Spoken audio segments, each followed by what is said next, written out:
Wendy, c'est toute une opération contre le crime organisé ce matin. Combien de policiers au total là, qui étaient impliqués? 160 policiers, Mario, depuis très tôt ce matin. Et c'est une vaste opération. Quand on parle de vaste opération, c'est dans plusieurs régions du Québec. Oui, je dirais règle générale dans le Grand Montréal, le Laurentides, Lanaudière, Laval, sur la rive sud de Montréal. Dans la métropole comme telle, tu as également dans le coin de Trois-Rivières. Tu verras des images, Mario, je ne sais guère dans quel ordre, mais on a fait différentes adresses depuis le début de la matinée, notamment à Saint-Eustache où il y avait beaucoup d'actions, unité canine. Là, tu avais l'appui de différents corps policiers. Mais il faut savoir que tout ça est dirigé par l'Escouade nationale de répression du crime organisé, là, par les enquêteurs qui sont actifs depuis déjà un moment. C'est une opération, ce sont des perquisitions, Mario, une vingtaine, là, notamment, oui, au Québec, mais ça va même jusqu'au Nouveau-Brunswick, qu'on dit en cours d'enquête. Alors, on croit être en mesure d'aller chercher différents éléments qui pourraient faire avancer des dossiers très important et donc ultimement de porter un dur coup au crime organisé. Mario, parce que ce sont aussi des personnes qui sont liées aux Hells Angels. On dit s'attaquer à une organisation criminelle qui œuvre notamment au niveau du trafic de cocaïne, Mario, mais également de la gestion de territoire au profit des Hells Angels. Alors, je reviens à ce que je disais, 160 policiers, une vingtaine de perquisitions dans plusieurs régions aujourd'hui. Vous allez entendre tout de suite Louis-Philippe Ruel de l'Escouade nationale de répression du crime organisé. On parle ici d'une phase d'enquête. Donc, on ne parle pas d'arrestation, on parle vraiment de perquisition. On perquisitionne des résidences et des véhicules dans plusieurs régions du Québec, également au Nouveau-Brunswick. Là. Donc, on parle d'un réseau qui était fort bien établi. On vise à trouver tout élément là, qui nous permettrait de venir appuyer le dossier. Donc, c'est un dossier qui est d'ampleur, qui est d'importance, mais également dans le temps, là, qui a eu des phases précédentes, possiblement qu'il va y avoir d'autres choses. Enquête de longue haleine, comme je vous dis. Donc, on a déjà fait là, des phases là-dedans. On a beaucoup de pions qui sont placés. En ce qui concerne aujourd'hui, là, pas d'arrestation, on parle d'interpellation. Donc, on va rencontrer les gens qui sont sur place dans les différents endroits. Les enquêteurs vont leur jaser, là, mais par la suite, bien sûr, là, on devrait laisser ces gens-là aller. Alors, tu as bien compris, Mario, à moins d'avis contraire, interpellation et non arrestation aujourd'hui. On a perquisitionné là, des résidences, des véhicules, donc des voitures. Et je voulais terminer avec cette réaction du ministre de la Sécurité publique, Yann Lafrenière, qui a tenu ce matin à remercier les policiers pour leur travail. Le travail n'est pas encore terminé, Mario. Est-ce qu'il ne fait que commencer? En tout cas, bilan à venir probablement au cours de la journée d'aujourd'hui ou des prochains jours, des prochaines semaines. Merci, Andy. Au revoir. Félix Séguin et Éric Thibault du bureau d'enquête qui sont avec moi. Bonjour à vous deux. Bonjour. Juste là-dessus, ça interpelle toujours le citoyen ordinaire quand on dit on débarque chez des gens, il y a de la drogue, il y a des armes, mais il n'y a pas d'arrestation. Perquisition seulement, pas d'arrestation. Les gens, parfois, restent un peu bouche bée, là. Ouais, depuis l'arrêt de la Cour suprême sur les délais déraisonnables, hein, l'arrêt Jordan, les policiers sont pressurisés, n'est-ce pas, Éric, pour divulguer la preuve qu'ils ont à charge contre un accusé. Parce que quand on passe les menottes, c'est comme si on part un compteur du temps instantanément, là, dès qu'on arrête. Ouais. Bien, la donne a changé, puis maintenant, l'enquête se fait à mesure. Avant, les menottes étaient passées, puis l'enquête était finie. Et là, maintenant, c'est différent.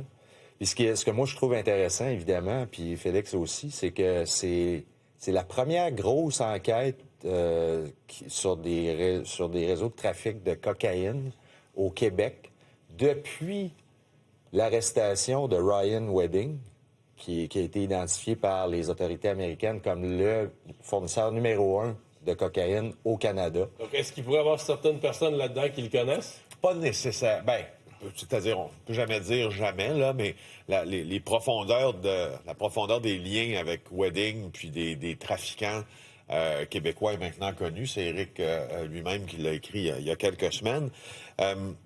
Est-ce que des importateurs aujourd'hui qu'on visite? Oui. C'est ce qui est intéressant là-dedans. C'est ce qui est gros aujourd'hui, qui a de l'ampleur, en fait, c'est que... Donc ça, c'est l'ENERCO qui fait ça. C'est les gens qui s'attaquent, c'est l'escouade de la Sûreté du Québec qui s'attaque aux têtes dirigeantes du crime organisé. Puis ce qu'on comprend, et on nous dit, de bonnes sources nous disent que ce qu'on va comprendre, plus les semaines vont avancer, c'est qu'il semble qu'il y a des gens qui font partie des hautes strates du crime organisé, qui ont des alliances différentes, mais qui ont uni leurs forces pour former un capacité ou un consortium capable là, d'importer des grandes quantités de stupéfiants ici.